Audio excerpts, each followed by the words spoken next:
Hello दोस्तों, नमस्ते। स्वागत है आप लोगों का हिंदी स्टोरी चैनल पर।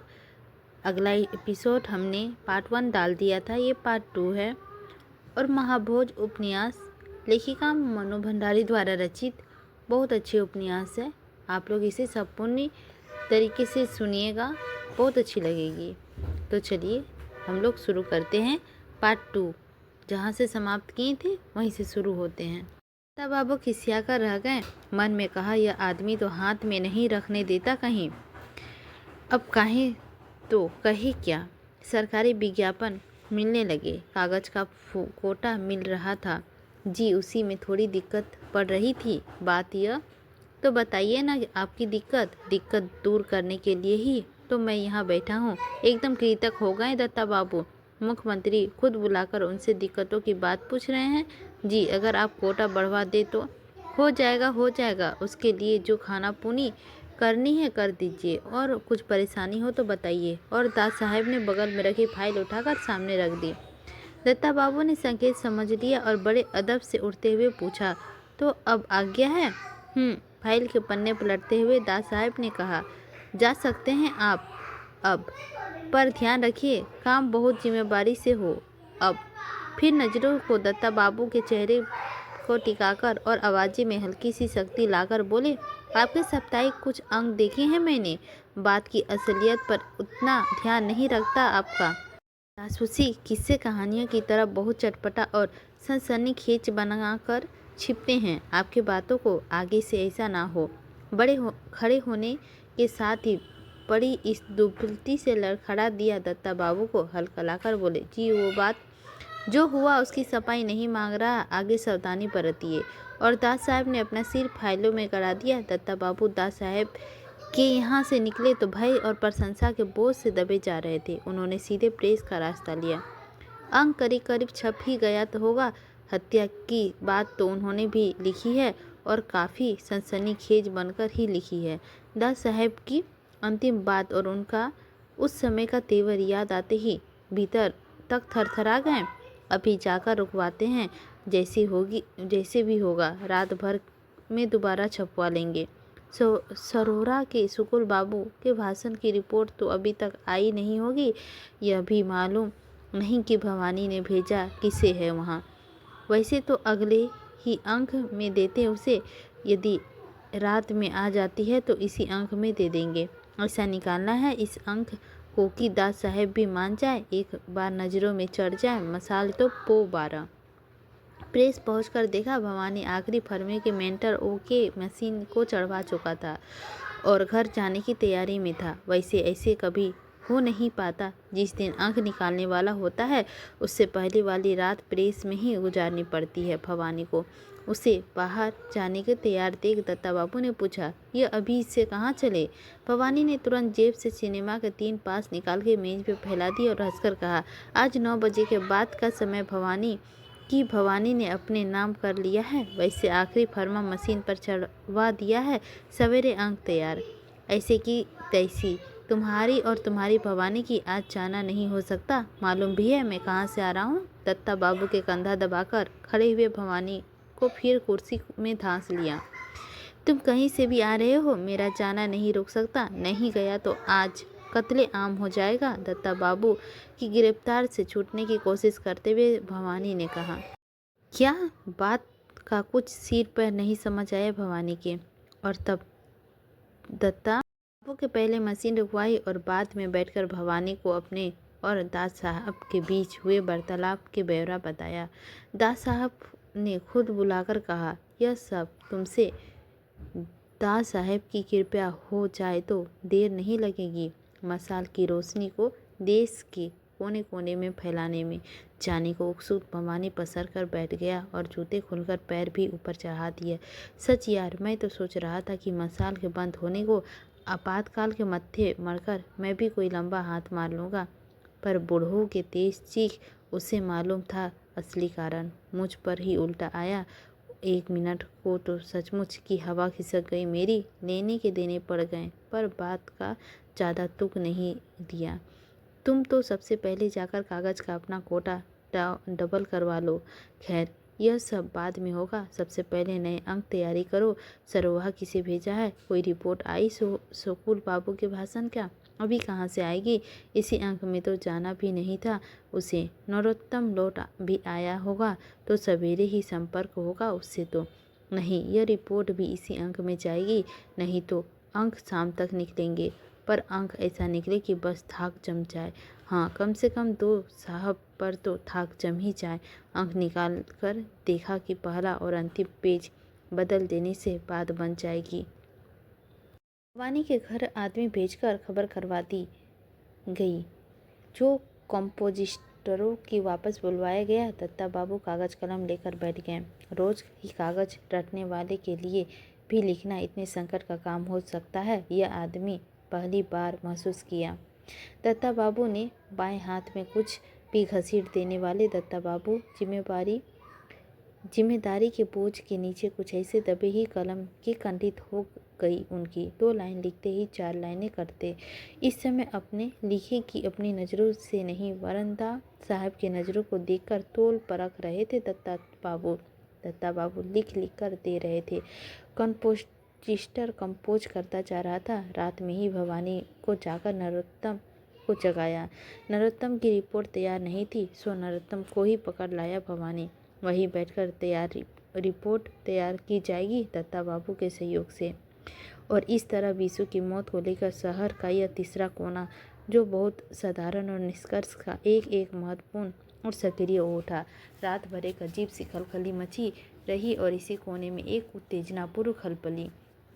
दूसरे दिन मसाल का अंक आया, बिल्कुल नए तेवर के साथ। हेडलाइन विशेषर की मौत की खबर की ही थी। साथ लंबा व्यक्तित्व दिया गया था, जिसमें पुलिस की अभी तक की तहकीकात के आधार पर यह संकेत दिया गया था कि यह हादसा हत्या की है नहीं, आत्महत्या की है।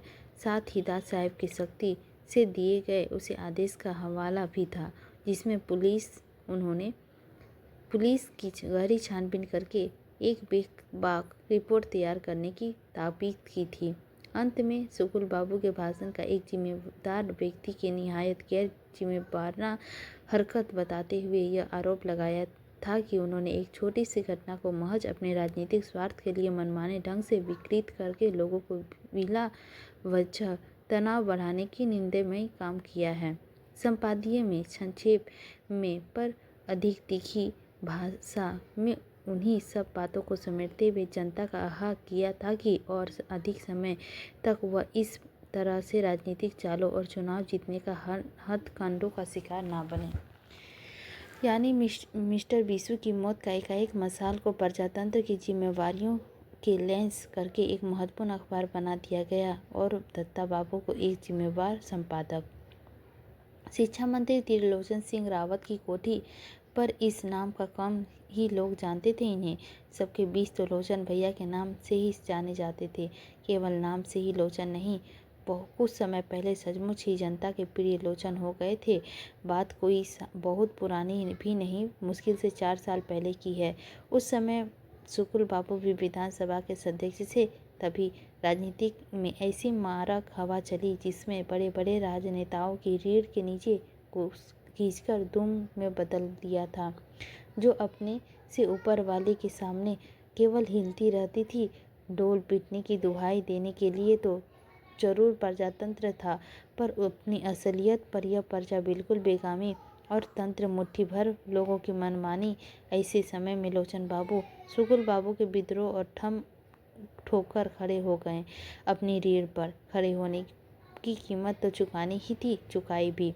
पर उस दिन से वे जनता के प्रिय लोचन भैया बन गए। मुकद्दर ने ऐसे सिकंदर निकले कि चुकाई कीमत भी भरपूर वसूलने का मौका भी आ खड़ा हो गया। तुतुर पुतुर मौका आते ही जनता ने प्रिय लोचन भैया को भारी बहुमत से जिताकर वापस विधानसभा में बिठाया। बाइज्जत अपने प्यार के सबूत दे दिया जनता ने।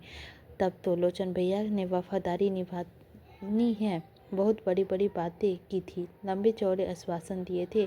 अब अपना ही कहा और हर शब्द चुनौती बनकर खड़ा है उसके अपने सामने। कतराना कतई नहीं चाहते इस चुनौती से, पर डटकर सामना कर सके इस स्थिति में भी अपने को नहीं पा रहे। जिस दिन हरिजन बस्ती में आग लगी उस दिन से यह कोठी भी एक तरफ से सुलग ही रही है। कोठी नहीं कहना चाहिए, लोचन भैया का मन सुलग रहा है। सुलोहा चुनाव के लिए सुकुल बाबू के वजन में जितने भी नाम प्रस्तावित हुए उन सबको धारा सही करके जिस बेशर्मी और ढिढोई के साथ 2 कौड़ी की औकात वाले लखन के को खड़ा किया गया, उसके ने उस आग को भी भड़का दिया। लेकिन बीसू की मौत से तो एकदम लटके उठने लगे हैं उसके मन में। आत्मा के साथ बलात्कार करने का वैधता क्या होती है इन दिनों में ही जाना है लोचन भैया ने। देश की गरीब जनता के प्रति पूरी तरह समर्पित उसका व्यक्तित्व उसके अपने लिए एक भारी समस्या बन गया है। बहुत बर्दाश्त कर लिया, अब तिल भर भी और नहीं वाला मुद्रा अपनाए घूम रहे हैं पिछले हफ्तों से। केवल लोचन भैया ही नहीं, दास साहेब के मंत्रिमंडल से भी और अनेक विधायक तो असंतुष्ट है और असंतोष के अपने अपने कारण भी है। वैसे ईमानदारी की बात तो यह है कि असंतोष की सिलसिला तो मंत्रिमंडल बनने से पहले दिन से ही शुरू हो गया था, पर उस समय परिस्थिति की मांग कुछ ऐसी थी कि सबने अपने अपने चेहरों पर सनी सद्भावना, संतोष और एकता के मुकुटा चाह लिए थे कसकर, और आदेशों के लवादे ओढ़ लिए थे। असंतोष भीतर अपने लिए और बाकी सब बातें बाहर दूसरों के लिए। घर पर घटनाएं कुछ इस तरह घटती रही कि मुखौटे के दरार पर दरारें पड़ने लगी और नई बातों की चिखड़े बिखरने लगे। विश्व की मौत ने तो जैसे चकनाचूर ही कर दिया इन मुखौटों को। इतने दिनों के भीतर कम कसमाते सबने असली चेहरे निकल आए हैं, अपने पूरे नंगेपन के साथ असंतोष के पूते हुए और कुछ भी कर गुजरने की तत्पर। कल रात के 2 बजे तक इन्हें लंगे असंतुष्ट चेहरों में ऐसी आवाज़ ही मची रही है कि कोठे में लगा कि कुछ बहुत ही महत्वपूर्ण करने जा रहा है और सचमुच कर ही रहेगा लोचन भैया। उसके भीतर 5 साल पुराना लोचन जाग उठा है इस समय। रात भर जागने का थकान जरूर है चेहरे पर शरीर में शीतलता कहीं नहीं। अंग पर्याप्त चुस्त दुरुस्त मोर्चा लेने को तैयार।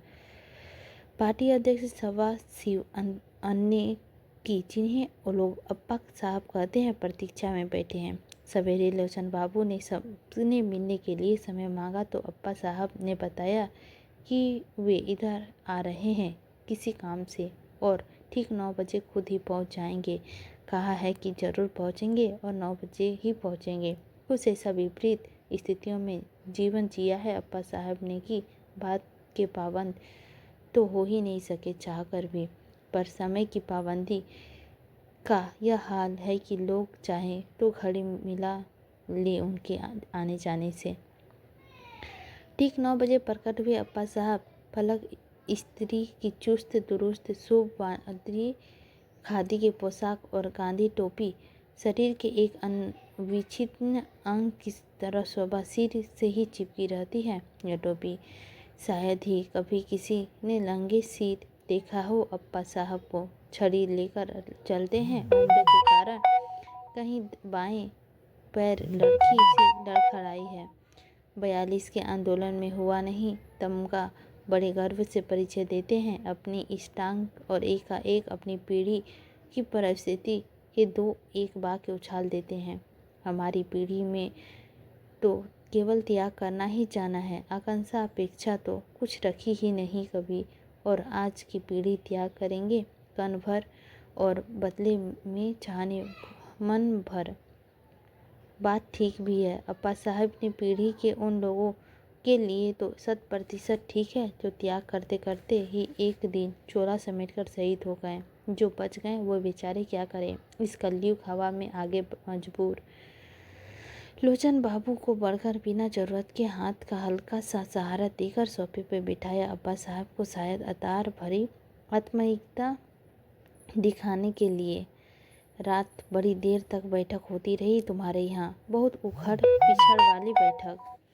एक पैर उठाकर सोफे पर रखते हुए कुछ इस तरह से कहा अब्बा साहब ने कि पता नहीं लगा सका कि यह प्रश्न था या आरोप, पर बात सीधे ही शुरू की उन्होंने। फालतू की भूमिका में जाया करने से ना समय है और ना उनके पास शायद धैर्य। हाँ, उसी सिलसिला में मैं मिलना चाह रहा था आपसे। फिर एक क्षण रुके लोचन बाबू, मानो अगला वाक्य कहने से पहले उसे तोल रहे हो। कल अंतिम रूप से ही निर्णय लिया गया है कि हम लोग एक दिन के लिए इस मंत्रिमंडल का हिस्सा बनकर नहीं रहेंगे। स्थितियों को भी अधिक बर्दाश्त करना अब हमारे संभव में नहीं। अपनी बात की प्रतिक्रिया देखने के लिए अब्बास साहब के चेहरे को गौर से देखा, फिर अपनी बात पूरी कर दी। और अब्बास साहब का मंत्रिमंडल भी नहीं रह सकेगा। हम लोग कौन? चेहरे बिना किसी तरह का विकार लाए सीधा सा प्रश्न पूछा अब्बास साहब ने, जैसे हम जानते ही ना हो। खैर, नाम तो बाद में भी मालूम होती रहेगी, अभी संख्या जानना काफ़ी होगा। अब के लिए पार्टी के 140 सदस्यों के 85 सदस्य है हमारे साथ संतुष्ट बहुमत, और तुम नेतृत्व कर रहे हो उनका। इस बार स्वर्ग का सीधा आरोप था, और आरोप के अध्यक्ष पद के रोध के अनुगूंज। उसने कोई फर्क नहीं पड़ता। सरेआम जिस तरह से जुल्म और ज्यादती हो रही है, उन सब के साझीदार हो हम भी। लागत है हम पर। आवेश के मारे लोचन बाबू का चेहरा तमतमाने लगा। अत्याचारी का संरक्षण दो और पीड़ितों को कुचलो, यही थे हमारे आदर्श और सिद्धांत जिन्हें लेकर हम चले थे। स्वर्ग में जिस चुनौती से भरी थी लोचन बाबू के सिद्धांतों और आदर्शों में, तो यह भी नहीं था कि हम अपने व्यक्तिगत स्वार्थ और हित की पार्टी की एकता और अपने हित के ऊपर रखेंगे। बात बेहद ठंडे लम्हे की है कहीं गई थी, पर लोचन बाबू एकदम भून गए। तमक कर पूछा, कौन देख रहा है अपना स्वार्थ? गरीब तबकों के हित में ही बात करना अपने हित की बात करना है। जातिवाद के विरोध करना अपना स्वार्थ है। मुख्यमंत्री बनने का आश्वासन मिला है, स्वर्ग में आक्रोश नहीं, पर चीर देने का व्यंग और पैनापन जरूर है। क्षण भर को तिलमिला गए लोचन बाबू, लेकिन तुरंत ही अपने को जब्त कर लिया उन्होंने। यह अतिरिक्त आवेश कहीं उनकी अपनी कमजोरी का प्रमाण न बन जाए। भरकस अपने को तनाव मुक्त करके सहज बनाया लोचन बाबू ने। फिर चेहरे पर एक बहुत से महीन किस्म की अभिजात से लिपटी व्यंग्यात्मक मुस्कान पोती और बोली, अधिकतर समय दास साहब के साथ उठने बैठने के कारण इस नतीजे पे पहुँचे। आप तो कोई आश्चर्य नहीं। तभी तो लोचन बाबू की बिटिया चाय लेकर आ गई। कप थामने के बाद बिटिया ने बड़ा सनी से बात में से थामकर अपने पास बिठाया। अप्पा साहब ने, अरे तू तो बहुत जल्दी बड़ी हो रही है सोना। अच्छा है, जल्दी से ही बड़ी हो जा और अपने बाबूजी को कंट्रोल में रखना शुरू कर दे। बहुत फनफनाते रहते हैं। और एक बुजुर्गाना हंसी। सोना कभी बिना कुछ जवाब दिए अब्बा साहब की गिरफ्त से छूटकर भागी और भीतर गायब हो गई। इस वाक्य से बातचीत में जो एक हल्का फुल्कापन आया था, सोना के साथ वह भी गायब हो गया। अपने अपने कपों के चाय की चुस्कियाँ लेते हुए दोनों एक दूसरे के साथ बोलने की प्रतीक्षा करते रहे। चाय का अंतिम छूट समाप्त करके कप एक और सरकाया अप्पा साहब ने, और रुमाल निकालकर हल्के से होठों पर छुआकर उसे वापस जेब के हवाले कर दिया। इसके बाद बात को बिल्कुल दूसरे सिरे से पकड़ा। बात तो केवल सिरा से ही नहीं बदला था, अब्बा साहब का स्वर के तेवर और लहजा भी एकदम बदला हुआ था। देखो लोचन, तुम सब लोगों को असंतोष की बात तो उठती ही रहती है, बल्कि कहूँ कि हर दूसरे तीसरे दिन ही उठती रहती है। बहुत गलत भी नहीं कहता मैं तुम लोगों को। तुम क्या सोचते हो मेरे अपने मन के असंतोष नहीं है? जो कुछ हो रहा है, जिस तरह से हो रहा है, बहुत खुश हूँ मैं उनसे। और सचमुच ही असंतोष और दुख की हल्की सी छाया उभर आई है अब्बा साहब के चेहरे पर। गलत बातें हुई हैं, और गलत बातें सभी को असंतुष्ट करती है, पर यह मत भूलो कि हम सब एक ऐसे चौराहे पर खड़े हैं जहाँ ऐसे बिना दुविधा के कोई एक रास्ता चुन पाना संभव नहीं। एक क्षण चुप कर रहकर फिर अब्बा साहब ने अपनी बात आगे बढ़ाई। जानते हो, इस समय तुम लोगों के आपसी मतभेद उभर कर सामने आए या मंत्रिमंडल गिराया जाए तो सोहरा चुनाव का क्या असर पड़ेगा उनका? बात केवल एक सीट की नहीं, शुक्र बाबू के आने की है। उनकी जीत हमारी नालायकी की डंडा पीट ऐलान होगा कि नहीं? पार्टी के लिए अच्छा होगा कि या उसके हित में होगा? क्या इमेज बनेगी उनकी? जरा डंडे दिमाग से सोचकर देखो। लेकिन ठंडे दिमाग से सोचत कैसे? लोचन बाबू का दिमाग तो इस समय भुट्टी बना हुआ था। सो अप्पा साहब की इतनी महत्वपूर्ण बात भी उनसे भूनकर राख हो गई। उनके उठाए प्रश्नों के मन में उतरने के बजाय लोचन बाबू ने अपनी तरफ से उसी तर्ज में एक प्रश्न जड़ दिया। मजदूरों को सरकारी रेट पर मजदूरी ना मिलना, आदमियों को जिंदा जला दिया जाना, दिन ब दिन बढ़ते अत्याचार, असुरक्षा, बीसों की मौत, इन सब से तो चार चांद लग रहे थे ना पार्टी की इमेज पर।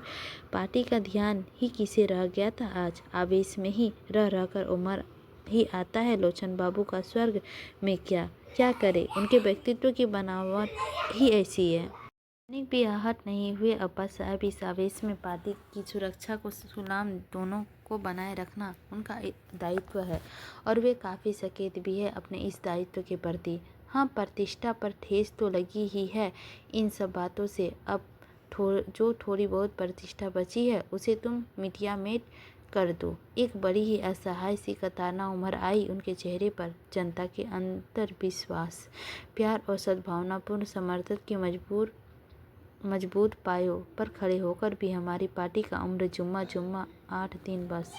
और इस विवरणा पर उन्होंने कंधे उछलकर हाथ झटक दिए। लगता है आप तो इस बात को तो शायद बिल्कुल भूल ही गए हैं कि दास साहब के व्यक्तित्व से परे ही पार्टी का कोई अस्तित्व है। लोचन बाबू के स्वर्ग में आरोप स्पष्ट था और क्षण भर को सकपका भी गए अप्पा साहब।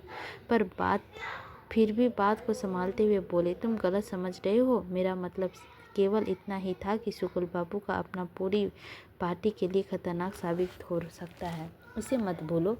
पार्टी जैसी पार्टी के अस्तित्व को बनाए रखना ही हमारा लक्ष्य हो गया है। इस पार्टी के माध्यम से हमने कुछ बहुत बड़ी बातें करने के दावा भी तो किए थे। क्या हुआ उन सब का?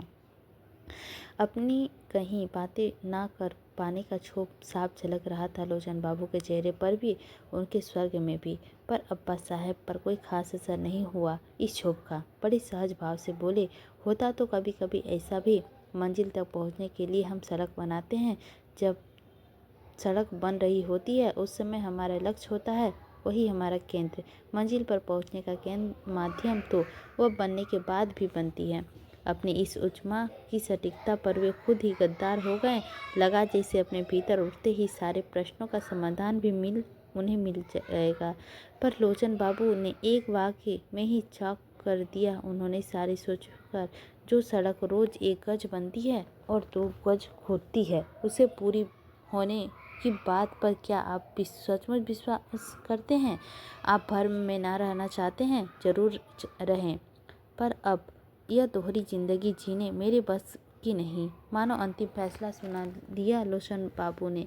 अब्बा साहब बोले कुछ नहीं, बस एकाटक लोचन बाबू का चेहरा देखते रह गए, मानो अपनी नज़रों से ही लोचन बाबू के निर्णय का वजन तोल रहे हैं। तभी फ़ोन की घंटी बजी। लोचन बाबू ने जरा सा झुककर रिसीवर उठाया और बिना पूरी तरह यह सुने ही फ़ोन किसका है, घंटे भर के बाद फ़ोन करने का आदेश देकर रिसीवर रख दिया। हम चाहते हैं कि विधायक दल की बैठक बुलाकर जल्दी से जल्दी शक्ति परीक्षण की तारीख तय कर दें आप। यह अनुरोध था, आग्रह था या आदेश, समझ पाना मुश्किल था। दास साहब के विधायक दल की बैठक बुलवाने का आग्रह कर रहे थे। कुछ मंत्रियों को बर्दाश्त करना चाहते हैं। इतने विद्रोह के साथ काम करना मुश्किल हो रहा है उनके लिए। अपनी बात की प्रतिक्रिया देखने के लिए एक उड़ती सी नज़र डाली उन्होंने लोचन के चेहरे पर। मैं ही रुकी हुई हूँ। कम से कम चुनाव तक की आपसी मतभेद दूर ही रहे जाए तो बेहतर होगा। अध्यक्ष के नाते अभी मैं केवल यही कह सकता हूँ कि इस समय एकजुट होकर हमें चुनाव अभियान में लग जाना चाहिए। लखन के लिए होठ पर व्यंग और विदर्भ भरी मुस्कान उभर आई लोचन बाबू के। नहीं, पार्टी के लिए नहीं। भीतरी मतभेद और आपसी कठोरता को इस बाहरी कारणों से दबा नहीं पाएंगे, दाबना उचित भी नहीं। हम 5 मंत्री अपना त्यागपत्र देने जा रहे हैं और इस बार पार्टी और एकता की आड़ में आप निर्णय और डिंगा नहीं पाएंगे। सारी बात का उपसंहार करते हुए अंतिम बात कह दी लोचन बाबू ने। अप्पा साहब लोचन के चेहरे को देखते रहे, फिर उन्होंने झुककर अपनी छड़ी उठाई और दोनों हाथों से पकड़कर उसे यूं ही जमीन पर ठोकते हुए बोले, तुम जिन लोगों को भरोसा त्याग पत्र देने जा रहे हो उन पर विश्वास कर सकते हो, इतना कि और ज़्यादा प्रलोभन मिलने पर भी वह तुम्हारे साथ नहीं छोड़ेंगे। प्रेस पर बैठकर हर दिन अपना मोलभाव करने वालों के बूते पर अपना तुम यह निर्णय ले रहे हो। मुझे डर है तुम्हें कहीं मुंह दिखाने ना पड़े। अप्पा साहब ने जैसे अपने अनुभव को निचोड़कर लोचन को एक बार और आघात करना चाहा। मैंने ना ही प्रलोभन दिया है ना खरीदा है अपने सिद्धांतों के प्रति। जिनके मन में जरा सा भी निष्ठा बाकी बची रह गई है वे खुद ब खुद होकर एक होकर आ गए हैं हमारी तरफ। सिद्धांत। हल्के से हंसे अप्पा साहब, फिर समझाते हुए बोले, देखो विद्रोही पार्टी को लोग विश्व की मौत की एक राजनीतिक हथकंडा बनाए यह तो समझ में आता है, पर बात अधूरी छोड़ दी अप्पा साहब ने और छड़ी को अपने शरीर पर सारा वजन डालकर उठ खड़े हुए। लोचन बाबू भी खड़े हो गए तो अप्पा साहब ने खुद अपना एक हाथ बढ़ाकर उसके कंधे पर टिका दिया। तुम्हारी रात वाली मीटिंग को लेकर सवेरे दिल्ली में बात हुई थी। इस महत्वपूर्ण चुनाव के मौके पे तुम्हारे इस आचरण पर काफ़ी रोष है। वहाँ न चाहते हुए भी मुझे कोई सख्त कदम उठाने को मजबूर किया गया। तो धीरे धीरे चलते हुए ही उन्होंने यह संकेत दे दिया लोचन बाबू को। कतई विचलित नहीं हुए लोचन बाबू, केवल इतना ही कहा, बहुत महंगा पड़ेगा। बढ़ता हुआ कदम थम गया अप्पा साहब का। बहुत ही पैनी नज़र डाली उन्होंने लोचन बाबू के चेहरे पर, मानो भीतर तक डूबकर इस बात की असली मतलब जानना चाहते हो। लेकिन लोचन बाबू के चेहरे पर किसी तरह का कोई भाव नहीं था। अपनी नज़र के पैनेपन पर बरकरार रखते हुए आखिर इस प्रश्न पूछ ही डाला अप्पा साहब ने, जिसे वे इतनी देर से टालते आ रहे हैं। सुकुल बाबू के साथ ही कोई समझौता हो रहा है ना? सुना है चुनाव में गुप्त रूप से कोई तुम सुकुल बाबू के काम कर रहे हो। इस बात पर ठाका लगाकर हंसे लोचन बाबू। हंसी थमी तो केवल इतना ही कहा, लगता है सारा ध्यान अपने गुप्तचर विभाग पर ही केंद्रित कर रखा है दास साहब ने। शायद इसीलिए गृह मंत्री भी खुद ही दबकर बैठे हैं, किसी और को नहीं देते। खैर, कम से कम इस विभाग के अतिरिक्त सजगता सक्रियता के लिए तो बधाई देनी ही चाहिए उन्हें। ड्राइवर ने इत्तेफाक से फटाक खोला तो हाथ के सहारा देकर लोचन बाबू ने भीतर बैठाया अब्बा साहब को। लोचन बाबू की इस अप्रत्याशित हंसी और उनके कहे हुए वाक्य का प्रत्याशित मिला असमंजन बिखेर दिया अप्पा साहब के चेहरे पर। शायद यह बात उन्हें नहीं करनी चाहिए थी। वे खुद भी कभी विश्वास नहीं कर पाए थे इन बातों पर। लोचन बाबू गाड़ी के फटाक बंद करने लगे तो अप्पा साहब ने बीच में ही रोक दिया। बड़े आग्रह के हाथ पकड़कर भीतर की और खींचते हुए कहा, 2 मिनट के लिए बैठो जरा। बैठे नहीं लोचन बाबू, खड़े खड़े ही पूछा, कहिए। लोचन के हाथ में अपने हाथ को सहलाते हुए बड़े सने और याचना भरे स्वर्ग से कहा अप्पा साहब ने, देखो इस पार्टी को बनाने में तुम्हारा बहुत सहयोग रहा है और मैं जानता हूँ इस पार्टी का आस्था तुम्हारी, बल्कि कहूँ कि मोह है तुम्हें अपनी बनाई चीज़ में होता है। इसीलिए कह रहा हूँ अपने इस निर्णय में थोड़ा समय के लिए स्वागत ही रहो। चुनाव के बाद जैसा चाहेंगे वैसा ही होगा। निश्चय ही दास साहब के नए सिरे से अपने विधायकों का विश्वास प्राप्त करना होगा। रुको अब्बा साहब, सोच रहे थे कि तुरंत ही उलटकर जवाब थमाएगा लोचन, पर लोचन बाबू कुछ नहीं बोले। सामने गाड़ी के शीशे पर ही पार में कुछ देखते रहे। थोड़ा सा हौसला बढ़ा अप्पा साहब का। बात केवल मंत्रिमंडल के टूटने तक ही नहीं होता। मैं कभी इतना आग्रह करने में नहीं आता तुम्हारे पास, लेकिन इस समय ना समझी में उठाया गया तुम्हारा कदम पूरी पार्टी को ले डूबेगा। मुझे विश्वास है कम से कम तुम पार्टी के साथ ऐसा। बात अधूरी छोड़ दी अप्पा साहब ने। लोचन बाबू को नज़र घुमाकर अप्पा साहब के चेहरे की ओर देखा और देखते ही रहे। फिर बहुत ही सहज स्वर में पूछा, अपने प्रति अपने इस विश्वास के सच मानो या 2 मिनट पहले ही व्यस्त किए गए अंधविश्वास को? केवल इतना सच मानो कि आज हम सब बहुत बहुत अवश्य हो उठे हैं अपने अपने आसपास के अपने ऊपर से। और एकाएक अप्पा साहब का स्वर की कितनी गहरी मजबूरी को के कारण भी सा उठा। उन्होंने जल्दी से लोचन बाबू का हाथ छोड़ा और फटाक बंद करके गाड़ी चलने का आदेश दे दिया। गाड़ी की घरघराहट के बीच एक वाक्य और कहा, फ़ोन करूँगा। गाड़ी चली गई और निष्प्रभ से लोचन बाबू जहाँ के तहाँ खड़े रह गए। अब्बा साहब के अनेक तेवर उन्होंने देखा है, आक्रोश के, आरोप के, व्यंग के, कायापन के, पर यह तेवर एकाएक इसे नाम नहीं देते बना कुछ, पर इतना जरूर महसूस किया कि किसी गहरी असहायता से भींगा अब्बा साहब का यह स्वर्ग उनकी अपने ही किसी दुखती रंग में छू गया। पिछले 3 महीनों से क्या वे खुद अपने को किसी ऐसी मजबूरी में घेरा नहीं पा रहे? चाहते कुछ हैं, करते कुछ, एक दोहरी जिंदगी जीने की लाचारी, लेकिन अब कुछ और नहीं। स्वास्थ्य मंत्री राव और विकास मंत्री चौधरी के बड़े ध्यान से अप्पा साहब और लोचन बाबू के बीच हुई बातचीत का एक शब्द सुना। मंत्रिमंडल की राव अभियान के दोनों दाएं बाएं हाथ बने हुए हैं। लोचन बाबू के व्यक्तित्व में चाहे कोई साफी नहीं है, पर इस समय एक ही जमीन पर खड़े हैं, इसीलिए कहीं बहुत निकट है। अंतिम बात सुनने के बाद सीधे ही पूछा राव ने, तो आपका इरादा कुछ डगमगा तो नहीं रहा लोचन भैया? नहीं नहीं। हाँ, अब ज़्यादा सोच विचार में मत पड़िए। आगजनी वाली घटना के बाद ही हम लोग अड़ गए हैं, तो सोहरा चुनाव में आज हमारा आदमी खड़ा होता, पर हर बार हमें दबा दिया गया और हम दब गए। कभी अनुशासन के नाम पर, तो कभी पार्टी की एकता के नाम पर, कभी अप्पा साहब के घुटने के नीचे, तो कभी दिल्ली के अंगूठे के नीचे। लेकिन इस बार चुके तो बस चुके। बीच में ही बात लपक ली चौधरी ने। यही सही मौका है। जिस तरह से घटनाएं घटी है उसमें साख तो गिरी है दास साहब की सबके नज़रे में। अभी हम अपने असंतोष की बात करते हैं तो उसके वजन मिलेगा। कल को सोहरा चुनाव जीत गए तो साख फिर बुलंदी पर, और हमारा असंतोष बुनियादी। जहाँ पल में तोला पल में मासा वाली स्थिति हो, वहाँ ज़्यादा सोच विचार में पड़ना ही नहीं चाहिए। आप ज्ञापन का मसविदा तैयार कीजिए। इन दोनों की बात से लोचन बाबू के मन में उभर आए दुविधा दीर्घ अपने बह गए।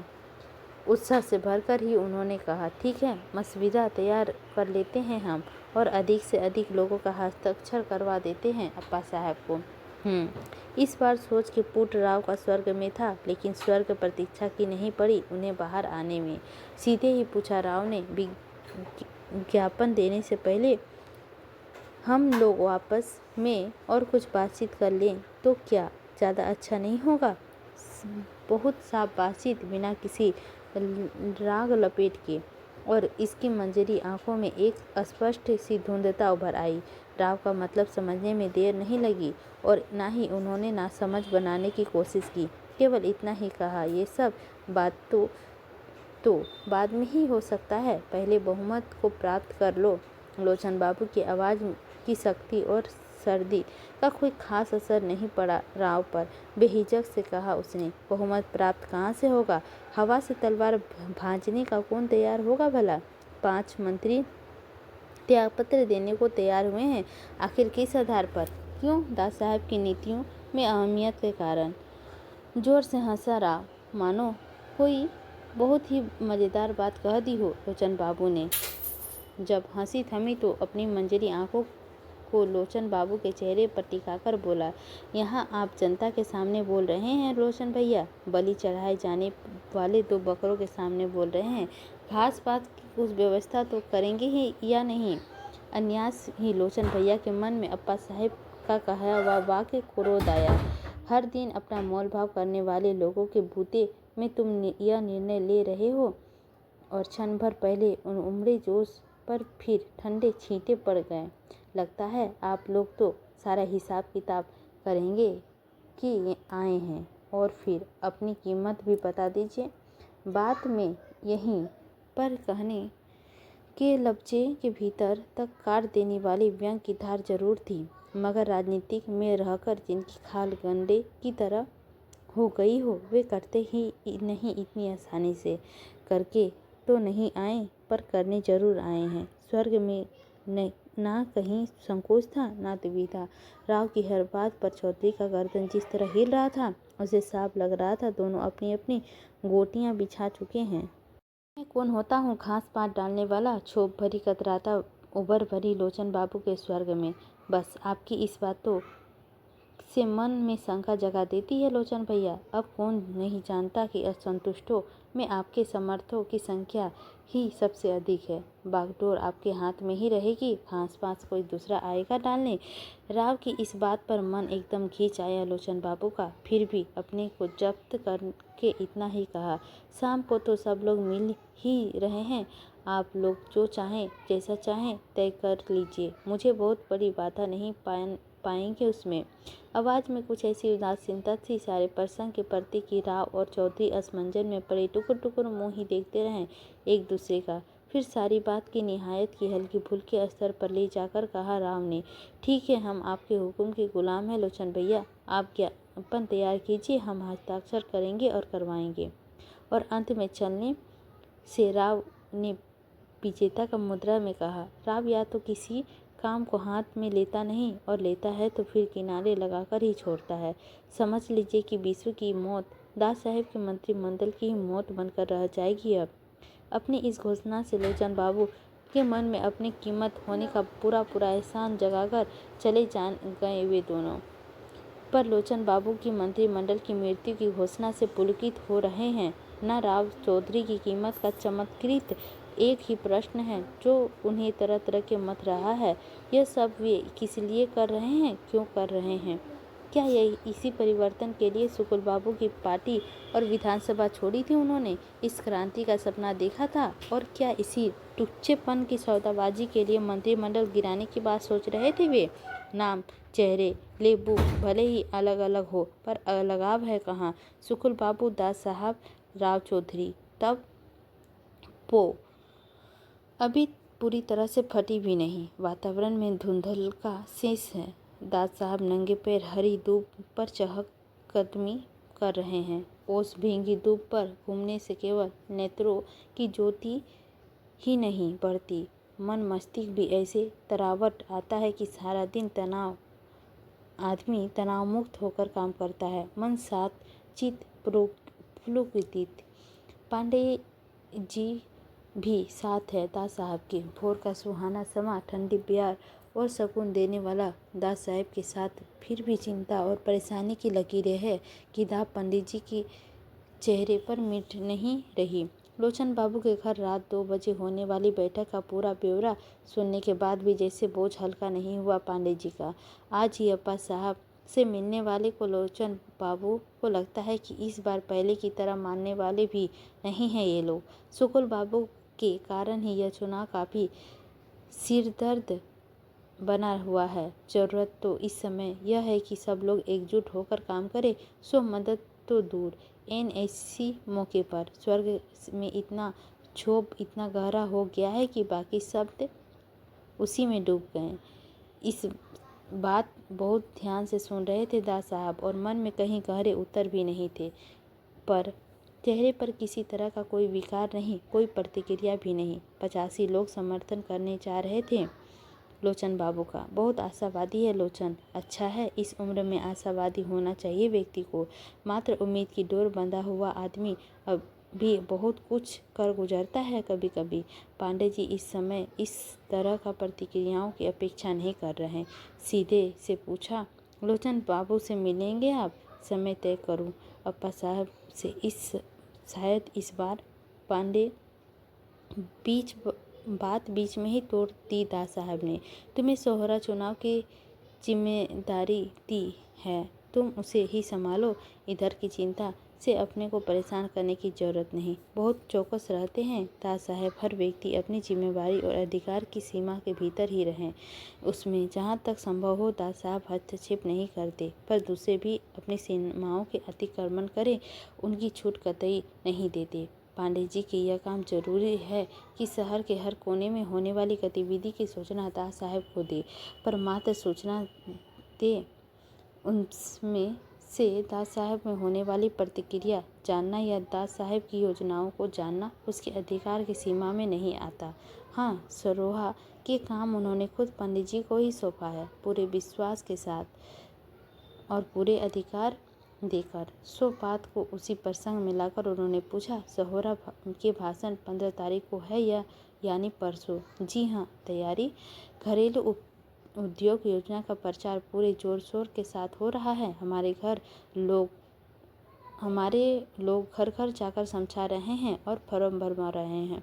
लोगों की प्रतिक्रिया, कुछ लोगों के मन में बहुत उत्साह है, कुछ के मन में अंधविश्वास भी। बातें तो कब से सुना रहे हैं, कुछ होएगा जाएगा भी या यूं ही। कागजी योजनाएं अंधविश्वास तो बना ही देती है लोगों को। पांडे जी को लगा जैसी योजना के कागज तक जाने के लिए ही वे जिम्मेदार ठहराए जा रहे हैं। सफाई देते हुए बोले, इस मंथ के लिए खैर छोड़ो, बीती बातों का व्यर्थ ही समय नष्ट नहीं करते दास साहब। 2 बातों को ध्यान रखा गया है ना, इस योजना में पंचायत कहीं नहीं आए, असंतुष्ट है लोग पंचायत से।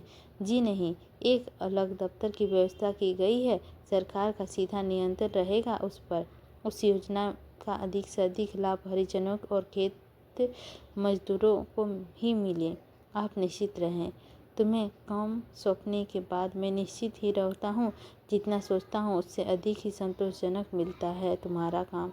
और दास साहब ने स्नेह और प्रशंसा से भीगी हुई एक ऐसी नज़र डाली कि पांडे जी भीतर ही पुलकित हो उठे।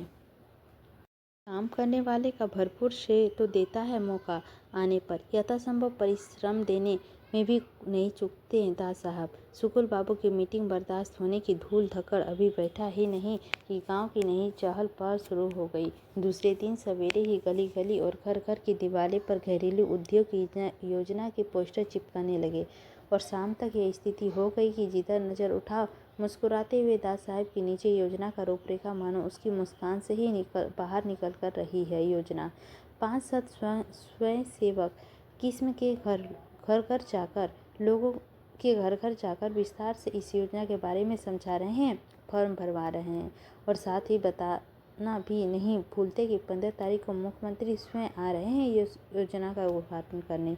2 कमरे की एक छोटे से घर में जो अस्थायी दफ्तर बना है, वहाँ सवेरे से शाम तक तांता लगा रहता है लोगों का। जिस मुस्तैदी के काम हो रहा है उससे तो लगता है कि हफ्ता बीतने हर घंटा मोटा छोटा उद्योग खुल जाएगा और देखते देखते यह गांव सर्दियों के दर्द से मुक्त हो पाएगा।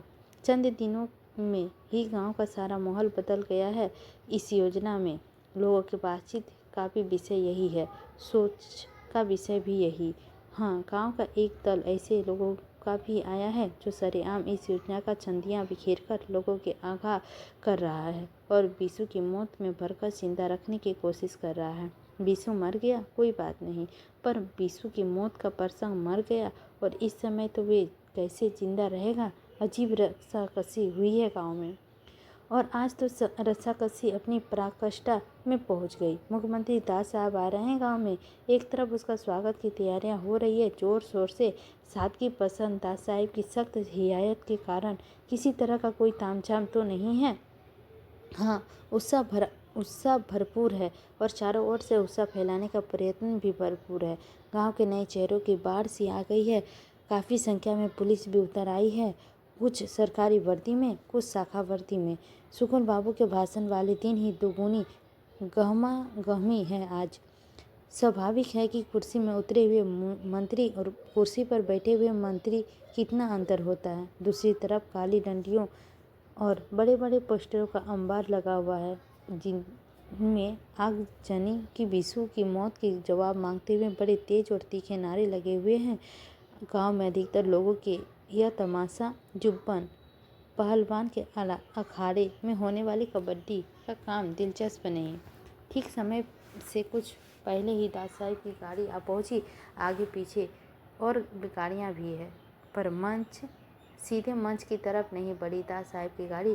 पहले बीसू के घर साथ गए लोग अजीब असमंजन में। निर्धारित कार्यक्रम में तो यह सब था ही नहीं, पर जो उन्हें निकट से जानते हैं उन्हें कोई आश्चर्य नहीं होता ऐसी बातों से।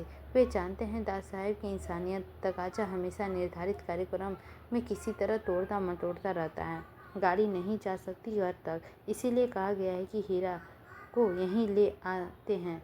पर दास साहब की बात अनसुनी कर दी। गाड़ी से उतरे और सीधे कदमों से आगे बढ़ गए। साथ आया अमला और कुछ वहीं के लोगों का अच्छी खासी भीड़ भी साथ हो गई। दास साहब पहुँचे उनके पहले ही लोग जाकर हीरा को निकाल लाए।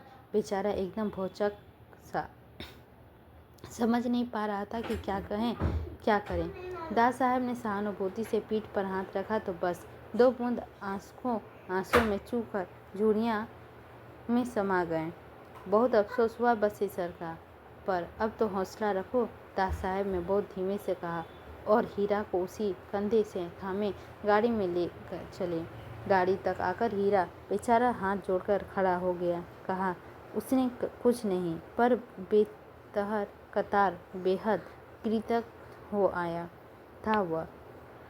दास साहब खुद उसके घर आए। ऐसा मान तो ना उसे जीवन में कभी मिला, ना आगे ही मिलेगा कभी।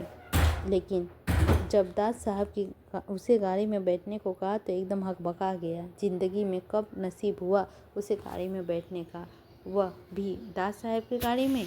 ना करते हुए बन रहा था, ना बैठने बन रहा था, पर दास साहब का कंधा पकड़ते पकड़े एक तरफ से भीतर की ओर ठेल दिया।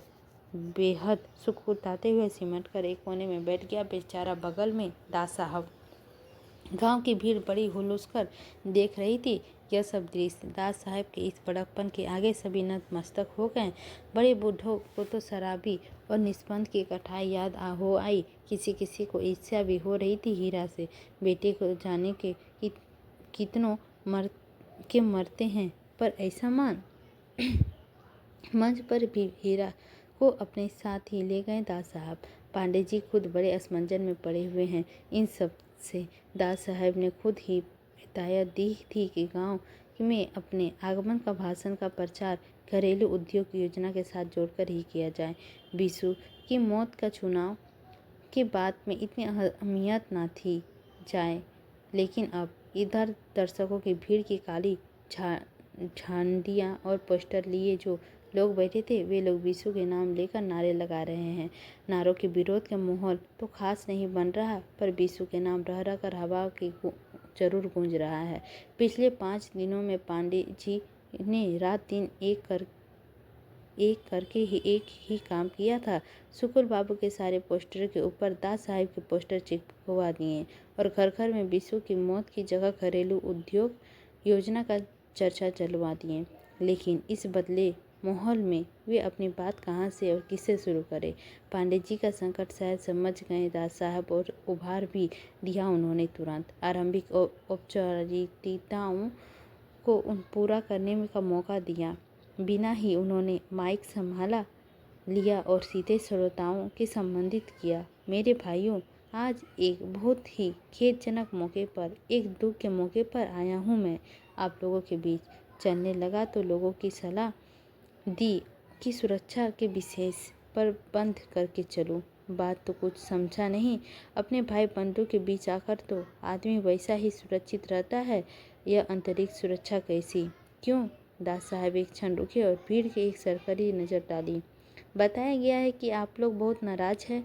सुना तो लगा है कि तब तो बहुत ज़रूरी है अकेले में ही जाऊं।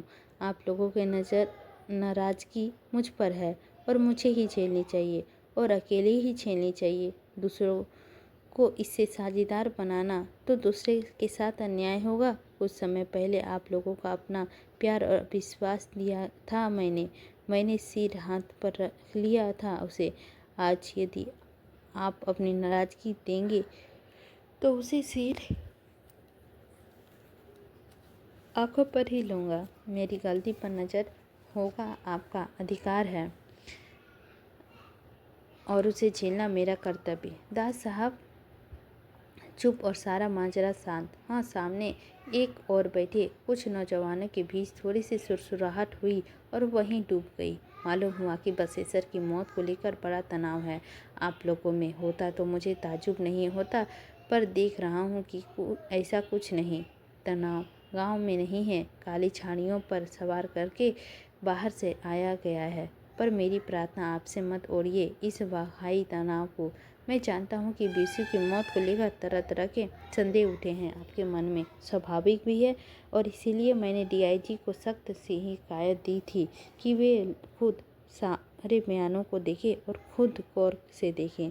उन्होंने और उनके हिसाब से बात बहुत साफ है। एक क्षण रुको दास साहब, मानो अगला वाक्य तोल रहे हैं, फिर बड़े सहज ढंग से बोले, जितने भी संकेत दिए मिले हैं ये घटना के यह सही यही बता रहे हैं कि बसेसर की आत्महत्या की है।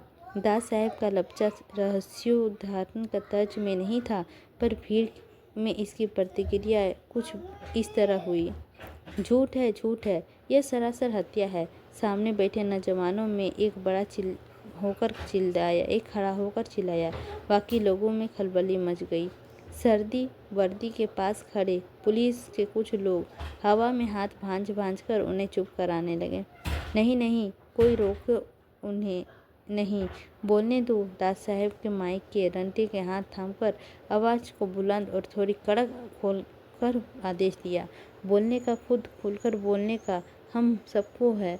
जिस हक को दिलाने के लिए हमने इतना संघर्ष किया, जेलें काटी, और अब ही हम छीन ले, बहुत बड़ा अन्याय होगा यह। फिर यही नौजवानों से संबोधित करके कहा, आप लोग इस गांव में तो नहीं रहते लगते, फिर भी बोलिए, आपके मन में जो कुछ है खोलकर बोलिए। एक क्षण को जरूर सन्नाटा रहा। फिर एक नौजवान ने कहा, बसेसर को मारा गया है, हत्या हुई है उनकी, प्रमाण है हमारे पास।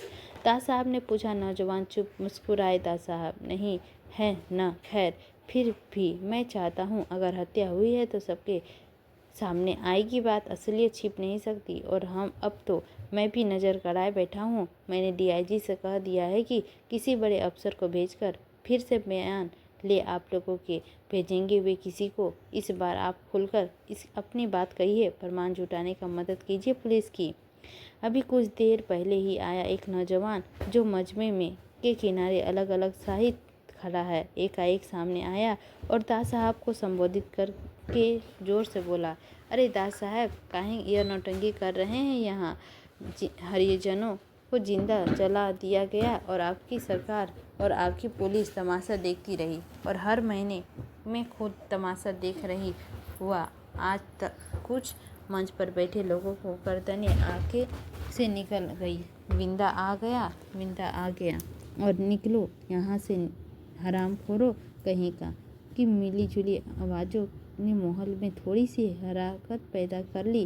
काली झाड़ियाँ थामे लोगों ने भी दो चार नारे हवा में उछाल दिए, पर दास साहब की बुलंद आवाज़ ने सारे शोर से चाकू कर दिया।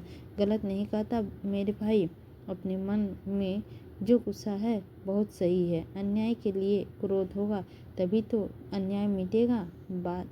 बात केवल गुस्सा करने से नहीं बनती, उसमें के लिए हिम्मत जुटानी पड़ती है। एक आदमी नहीं मिला गांव में गवाही देने या शिनायत करने के लिए।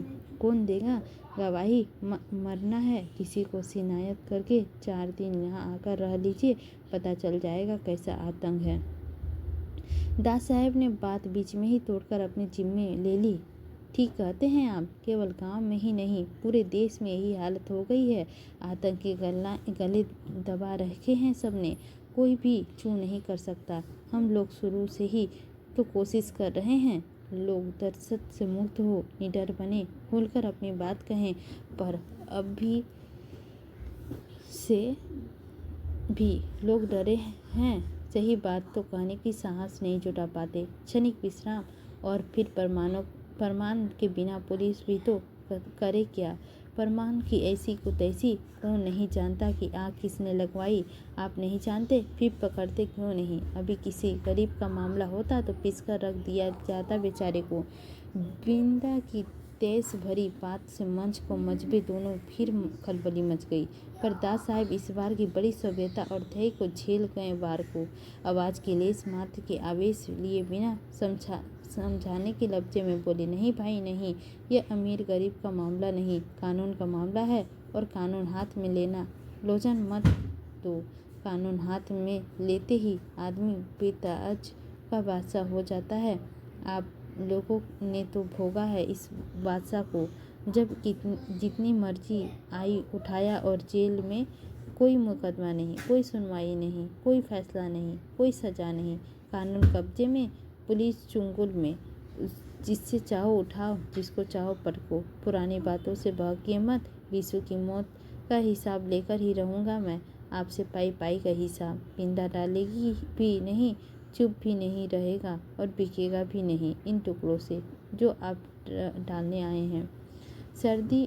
सादी वर्दी वाली पुलिस और 2-3 लंगेट बिल्कुल सीमित आए बिंदा के पास, पर इससे पहले कि उसे पकड़कर बिठाने की कोशिश करते, दास साहब ने अपनी बात से ही परख दिया। बहुत अच्छा लग रहा है आपका यह जोश, और मैं कतार करता हूँ ऐसे जोश की, लेकिन मैं बहका नहीं हूँ। दूर क्यों जाता है? जिस बसेसर को लेकर अपने मन में इतना रोष है, उसे क्या इसी जेल में नहीं डाला गया था? 1-2 दिन के लिए भी नहीं, पूरे 4 साल के लिए। केवल माला डाला ही नहीं, भयानक यातनाएं भी दी गई थी। उस बात को मुझे ज़्यादा अच्छी तरह आप लोग जानते हैं। भीड़ में यहाँ से वहाँ तक चुप्पी। बिंदा दास साहब के मुंह देख रहा था और भीड़ बिंदा का मुंह देख रही थी। यह माहौल टूटे उनसे पहले कि दास साहब ने अपनी बात शुरू कर दी। शुकुल बाबू, आप लोगों के पास हमदर्दी जताने और बीसू की मौत का बदला लेने आए थे? पूछा नहीं आप लोगों ने? क्या साहब आपके राज्य के बिना कोई कारण बताइए, बिना मुकदमा चलाए इस बसेसर को जेल में क्यों डाल दिया था? पूछना चाहिए था। बसेसर तो बड़ा नेक और भला आदमी था। चुप्पी सावधान में बदलती लगी। एक बात तो अकेले विशेषर को नहीं, ऐसे हजारों नेक और भरे विशेषर जेलों में ट्रम्प्स दिए गए थे। हम लोगों ने तो जब उन्हें छोड़ा तो एकदम प्रस्त, सारी जवानी शक्ति ही निचुड़ गई, जैसे कुछ भी झेलने सहने लायक नहीं छोड़ा उन्होंने। उनकी आत्महत्या के पीछे यह भी नहीं कारण है। दास साहब थोड़ा रुके। महाजी से अपनी मुट्ठी में कर लेने का श्रम और संतोष दोनों एक साथ उनके चेहरे में झलक रहा था। अब बात तो हल्का सा मोड़ दिया उन्होंने। समझदार आदमी है शुकुल बाबू, मैं उनका आदर करता हूँ, पर उनका यह रवैया आपसे और रईस फैलने वाला मैं ठीक नहीं समझता इसे। लेकिन स्वार्थ कभी कभी अपनों की भी अविवेकी बात करने के लिए उकसाता है। क्षणिक विश्राम। इस बार तो मैं देख लिया है सबने कि जनता की एकता में बड़ा जोर है, तूफानी जोर। तूफान आता है, बड़े बड़े पेड़ों को जड़ सहित उखाड़ दे फेंकता है। जनता एक होती है, बड़े बड़े राज्य उड़क देती है। फीका हुआ आदमी है, इस बात को सबसे ज़्यादा महसूस करता है। कुर्सी पर बैठना होता तो मैं फूट डालो, कुर्सी बचानी है तो जनता में फूट डालो। जनता की एकता कुर्सी के लिए बड़ा खतरा है। समझ में नहीं आ रहा है कि आप लोग मेरी बात, आप लोग खुद। अचानक दास साहब की बात को बीच में ही काटकर बिंदा चिल्लाया, 30 साल से आप लोगों की बातें को सुनता समझता आ रहा है। क्या हुआ आज तक? पेट भरने के लिए, अन्य नहीं। आपकी बातें खाली बातें। जैसे शुकुल बाबू तैसे आप। तड़ाक से उसने एक और सोफा और माजे में सदनता से चौकर दफनाता हुआ एक और चला गया। चारों ओर खलबली मच गई। काली छाले वाली लोग मौका देखकर नारे लगाने लगे। पांडे जी की माइक संभाला और लोगों को शांत करने लगे। थोड़ी सी स्थिति संभाली तो दास साहब ने माइक संभाला। बहुत क्रोध और साहस से इस नौजवान ने मुझे अपनी अच्छा लगा है। इसका यह तेवर, जिस गांव के नौजवानी का यह गुण हो, वहाँ किसी तरह जोर जुलूम और अन्याय नहीं चल सकते। अपने गरीब भाइयों और हमदर्द, मुझे तो ऐसे निर्भीक और उत्साही नवयुवक का आवश्यकता है इस योजना के लिए। चाहता हूँ कि घरेलू उद्योग योजना में आप लोग ही संभालें, आप लोग ही चलाएं। कितना बड़ा सपना था बापू का कि हमारा हर गांव में हर ग्रामीण आर्थिक रूप से स्वतंत्र बने, सार्थक बने। आज इस सपने की दिशा का क्या कदम बढ़ाया है, पर पूरा तो यह आप लोगों की मदद से है। आप लोगों का सहयोग ही बना रहे। मैंने पहल आप कर दी है, पूरा आप कीजिए। फिर हीरा की ओर देखकर बोले, इस योजना का उद्घाटन के लिए बसेसर से बाबा से अधिक सही आदमी और कौन हो सकता है भला। पंडित जी बेचारे फिर भौचाक। उद्घाटन तो दास साहब का करना था, पर साथ ही दास साहब का सूझबूझ पर मूंद भी। बात पूरी की दास साहब ने। गरीबों की हत ऐसी था विशेषर, उसकी आत्मा को बड़ी शांति मिलेगी इससे। शांति तो तब मिलेगी जब असली हत्यारे को पकड़वाएंगे आप। आगजनी के असली मुजरिम को सूली में चकवाएंगे। क्षोभ और क्रोध में डूबा हुआ एक स्वर्ग भीड़ से आया। बोलने वाले साफ दिखाई तो नहीं दिया, जिस पर जिधर से आवाज़ आई उसी दिशा में संबोधित करके कहा दास साहब ने, मैंने कहा ना कि आप मदद कीजिए पकड़वाने में। चाहते ही मैं किसी बड़े अफसरों को भेजूंगा बयान लेने के लिए। चूकिए मत इस बार, नहीं तो देसी मैं नहीं आप खुद होंगे। पहली बार हल्के से क्रोध में उभर आया था दास साहब के स्वर्ग में। पांडे जी ने जल्दी से माइक थामकर समाप्ति की घोषणा की। सभा बर्दाश्त हुई। काली झंडी वाली लोग फिर नारे लगाने लगे। झूठे आश्वासन नहीं चाहिए, नहीं चाहिए। विशु की मौत का जवाब चाहिए। पर नारों की आवाज़ चारों ओर से कोलाहल में डूब सी गई। पांडे जी दास साहब की हीरा का एक डॉक्टर में बैठकर जुलूस की शक्ल की घरेलू उद्योग योजना का दफ्तर तक ले आए। मुख्यमंत्री के फंड से निकलते हुए 50,000 रुपये का एक चेक हीरा के हाथों में अस्थायी दफ्तर का एक अस्थायी अधिकारी को दिलवा दिया। पांडे जी के अपने छोटे भाषण में यह बात साफ कर दी थी कि विधानसभा का इस योजना के लिए बजट जब पास होगा, अभी तो दास साहब ने अपने लिए बजट के पास होगा, अभी तो दास साहब ने अपने फंड में से रुपया निकाला, योजना का शुभारंभ कर दिया है। तालियां बजी, हर्ष ध्वनि हुई और दास साहब जिंदाबाद का नारा से ही माहौल गूंज उठा।